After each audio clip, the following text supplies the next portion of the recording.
जगज्जननी शिशु बड़मा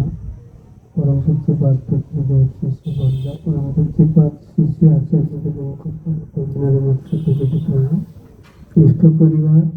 सभाकर आत्मोच्चरण शतकोटि प्रणाम श्रद्धा सम्मान्य मुख्य पुरोधा परिचालक बड़ भाई सभापति रीति गुरुचरण भाई एवं मोर अति आपणार सभापति रीति निरंजन भाई समाज करिमंडली सुनागर भाई काश्य दर्शन भाई आज जो उद्देश्य सत्संग आपण मान समस्त अवगत हेले सरोजिनी माँ एवं रंजन भाई कनिष्ठ पुत्र लिपु प्रधान नाम लिपु एवं बहुटी नाम प्रियंका आज तांकर विवाह चतुर्थी खूब आनंदर दिन एवं पारिपार्श्विक समस्त गुरु भाई माँ मान से निमंत्रित कर बहुत भल लगुच आनंद लगुच परम दयाल आत्म चरण से लिपु एवं से प्रियंकार दाम्पत्य जीवन सुंदर हो उठू मोर प्रार्थना श्री ठाकुर पदार दिन भाई मार खूब सुंदर कथा आलोचना करगले आपण मैंने समस्त कथा शुणिक निज दाम्पत्य जीवन को गढ़ी तोड़ा एवं ठाकुर को धरी चलवा यहाँ हूँ आमर प्रथम कथा होसना चुकी होसना जाई गोसाई गोविंद जाइना होस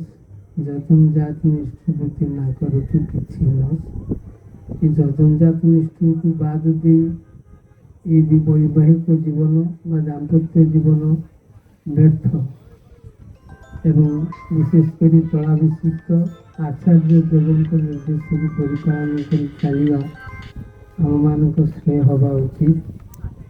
भाई मैंने अनेक कथा कहीगले